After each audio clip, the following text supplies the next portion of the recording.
Hey y'all, it's Amanda and this is my Texas Zone 8 garden, and before we dive in, be sure to like this video, subscribe to the channel, and share this on your Facebook page. Okay, it is so friggin' hot outside here in North Texas. It's only like 93, 94, which I know in some areas y'all are like, that's insane. That's not that bad here. But the heat index is making it feel like 105 degrees. It is so unbearably hot. So I'm inside today and I am excited to show you guys a thrifted garden craft that I have been dreaming about for a while. Okay, so what are we going to be doing today? We are going to be utilizing plastic garden stakes and thrifted figurines, and we are going to be making some really cool garden stakes to go as garden decor or functional garden decor in my garden. And I love doing thrifted anything. It makes me feel good. Doing thrifted crafts is always a win in my world because, first of all, they save money compared to retail garden decor. So it's really easy just to kind of make something on your own for a lot less money. It's very eco-friendly, which is important. You're giving new life to items that might otherwise be discarded, personalized, and one of a kind. You won't be able to just go buy these anywhere, which is always very cool. Functional, I do like for them to be functional if possible, and I use a ton of garden stakes every year, and it would be really great if they were something prettier than just a plastic green stake. And giftable, this is an opportunity to make some really cool gifts for your fellow gardeners, family, or friends. And I love a little whimsy. I like whimsy in my garden. Whimsy is super important to me within my garden. I want to smile when I'm out there. So materials that we're going to be using today, we are using these plastic garden stakes. You can get them at different sizes. If you don't want them this long, they actually cut very easily in the middle. I'm not going to be cutting them today because I do want long garden stakes, because I'm going to use a lot of these to stake up my zinnia plants, which are growing bonkers right now. We're also going to use a ton of vintage little figurines. Some of them are salt and pepper shakers, some of them are figurines. They've all been picked up from various places along the way. I'm also going to be utilizing some just quick grip all-purpose contact cement, which is water and weatherproof. Very important. You want to make sure it's outdoor grade. This does not dry very fast, so I also have my hot glue gun, because the hot glue gun, you can use this glue to start off, and then you can put a little tack of hot glue in a couple of places to hold it in place while this glue finishes drying. So super important. So let's talk about where we got all of these materials, or where you can go find this kind of stuff. Thrift stores, figurines, silverware, teacups, frames, colanders, old clocks, and more. All kinds of really cool stuff that you can utilize for garden decor. So thrift stores is usually my #1 place. Next is garage sales and estate sales. It's a great place to buy bulk items for a really good price. I do think I've gotten several of these, probably 2 or 3 of these from estate sales. I'm always looking for these. I'm always looking for the salt and pepper shakers that don't have a match, because those guys never sell and they end up in the dump. So I love being able to grab them like this little kitty cat and give them new life. Dollar stores, it's a good place to find plastic garden stakes. I actually got these on Temu. I got like a massive package of them on Temu for really inexpensive. But you can also get your glue there. That's where I got my glue, small decorative items. My Dollar Tree always has a whole bunch of fairy garden stuff. And I actually would love to do a series of these garden stakes with little fairy houses. I think would be super fun. And then tucked in amongst flowers would just be these little floating fairy houses. Would love to do that. Reuse what you already have, right? So leftover broken stakes, broken dishware, random trinkets from around your house. There's a lot of things that you might ordinarily discard that you can turn into some type of garden decor for yourself. And local online marketplaces. Facebook Marketplace is my go-to for most garden decor finds. I can find it for really inexpensive. Also, buy nothing groups on Facebook are really good. Craigslist for cheap and free materials. Okay, I feel like I need to put something down on the table so I don't get glue on the table. Let me see. Okay, I got a piece of poster board. I think that that'll be good because I definitely don't want to cause any issues with this. All right, I'm already going to go ahead and turn on my glue gun. By the way, I love this glue gun. It is Ryobi. So it's battery powered. It is a commercial, like industrial strength glue, and this is not for lots of little details. This puts off a ton of glue, just so you know. And it will definitely start dripping the glue. So on the garden stakes, there's a regular end, and then there's one that has a pointed end. This pointed end is what goes down into the ground. So this is the end that we want to put our figurines in. Now, most figurines are going to be pretty easy. This salt and pepper shaker already has a hole in it, and literally this guy goes on it no problem. So it's going to be super easy just to put some glue on there. Some of them are going to be a little bit harder, such as this, some type of shepherd dog, something or other. It only has a tiny little hole there. So that's where we're going to have to put glue, regular glue, but then we're also going to have to use some hot glue to hold it in place while it's drying. And it might be a matter of us, you know, almost like lifting this up and propping this into place. So I think I'm going to start with the easier ones, and then we'll build from there. Now, you can go in and you can clean your stakes and you can clean your little guys to make sure the glue adheres really well. I'm not stressed about it. I'm not going to worry about it. I'm just using this quick grip all-purpose contact cement from the Dollar Tree. And so I'm just going to just put a nice dab of glue right there. And then we're just going to put it in here. That's it, y'all. Literally it.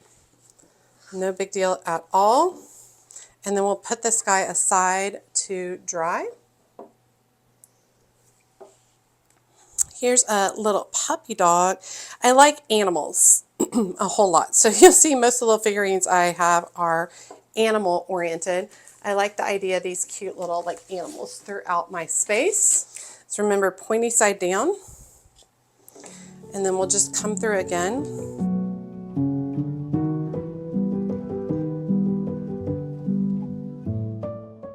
I'm going to wedge until it gets to the very top of the figurine. This guy is a little poodle, super cute. And I've been collecting these for a while, quite a while actually. Just waiting for the right day to do my project. I wanted to make sure I had quite a few before I took the time to kind of glue all this together.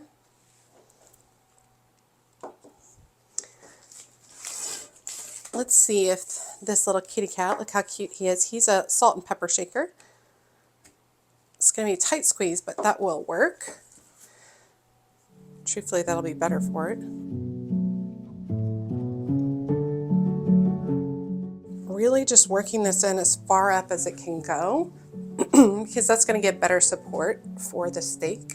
Okay, I've got a couple of these little figurines. I've got a little boy and a little girl. They are matching. I got these from the thrift store for like $1. She has a hole off to the side. He's got 2 holes. I think she's going to sit a little weird, but I think it's okay.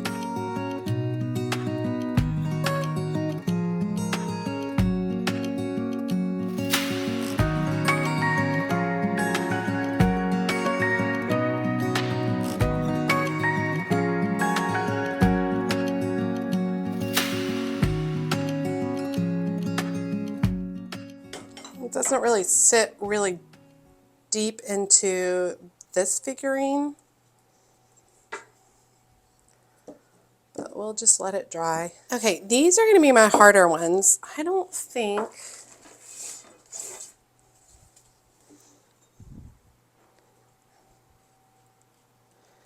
I might just be able to wedge this in, but I don't ever think I'm going to get it back out.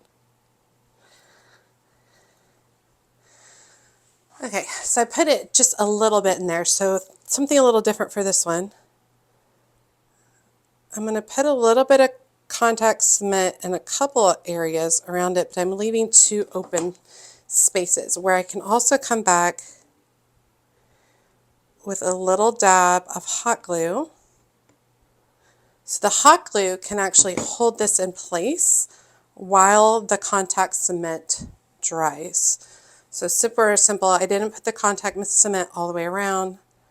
I just put it on one side and the other, and then the hot glue on the other sides. And then the hot glue dries really quick to hold it, but it's not a permanent hold, but it holds it in place while we wait for the contact cement to dry. I think you could also do that in a reverse way, such as I've got this little kitty cat. His hole is too small. So I think I'm going to put like right between his legs, I think, like right there. So I think I'm going to do that a little bit different in that I'm going to take a little glob of hot glue and kind of stick that in place.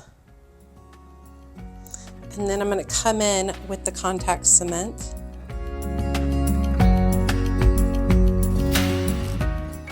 So I kind of did that in reverse.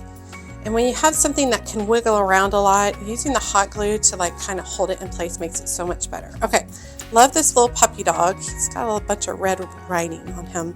I'm gonna leave it though. He's got a little tiny hole, so that's not gonna work. So I think I'm gonna use that same process I just did with the kitty cat. I like that I can just put a little dab of hot glue right there. And I just glue that in place. And then I'm just going to take a little bit of the contact cement on this side. Ooh, stringy. I'm going to very carefully turn it to the other side and put some more contact cement. Okay, there they all are, drying. So fun. Looks like I got a string of glue right there. So fun. And then let me show you over here on the two that needed hot glue and regular glue. So that the stake would lay correctly, I've got them propped up on these needle nose pliers, just to keep it at a more even length from where they needed to be attached. All right, so we're going to give these at least 24 hours to cure. Don't want to go out there before then, especially with as hot as it is in my area. 24 hours to cure. Okay, I got a lot of Lysianthus to harvest, so we're going to do that real quick as well.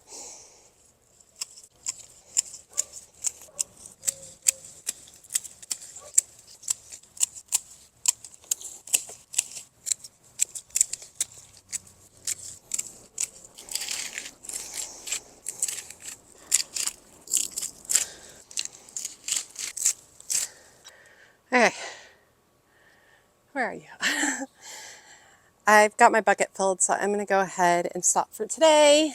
Lysianthus are looking good. I should have gotten out here earlier. So some of them are just really far gone, but that's okay. I'll still really enjoy them. I'll process these. And I will be having a video coming up the next couple of weeks where I'll be starting Lysianthus from seed, so that showing you that you can have all of this that I have right here with the Lysianthus. I've been doing it for a lot of years and I've discovered a lot about it. But let's get those new thrifted garden stakes out here. Okay, so I've got some zinnias in here that I really want to go ahead and start supporting some of the plants. So I've got my stake, and then I've got some double-sided Velcro. And all I'm going to do is come in with my stake and then, okay, it totally looks like it's holding the zinnia. Got another zinnia plant right here that's already falling over. It's good that we're coming in.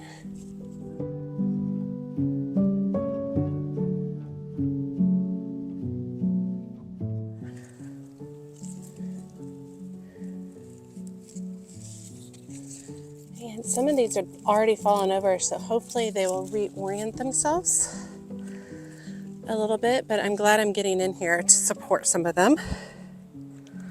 Plus it just looks like super cute.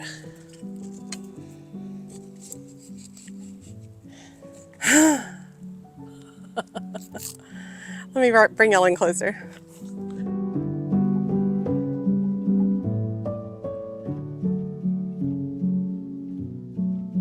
And I find with zinnias that if you can just get a few of the plants supported, then those plants will support the other plants. I need a harvest over here. I'll do that tomorrow morning. And I do like the idea that some of these are going to be a little more hidden in here than others, which I think is really fun.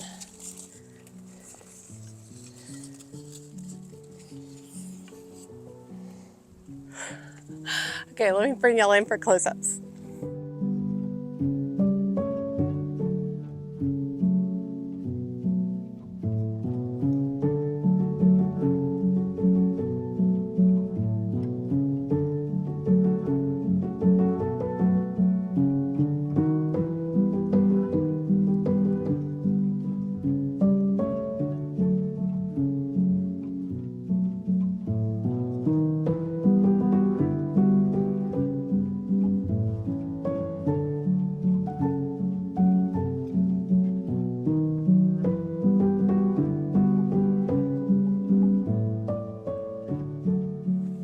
Okay, I'm obsessed. Love it. Fun little craft, easy, inexpensive, very unique, very original. Really excited. I hope you guys will try this craft. Make sure you drop me a comment below. Let me know what you think of these crafts. Let me know if you're interested in growing Lisianthus. I have definitely mastered Lisianthus from seeds. I'm excited to share more of that with y'all in the next few weeks. As always, make sure you like and comment on the video. Every time you like and comment, it helps grow the video so much. And if you don't feel comfortable leaving a comment, just drop me an emoji below, letting me know that you made it to the end of the video and you say hi. And check out my Patreon community. The link is in the video description below. It is all things She's a Mad Gardener, all things gardening. It's a great group of people, really enjoying it. I'm actually getting to know quite a few people really well, which is really great. Feels like friends, which is really great. There is a free tier to join under, and there are additional paid tiers if you want to continue to support my small business. The higher up you are in the tiers, the more access you get, including exclusive videos, as well as group chats and sharing photos. As always, she's a mad gardener or a decorator or anything else that she wants to be. Thanks, y'all.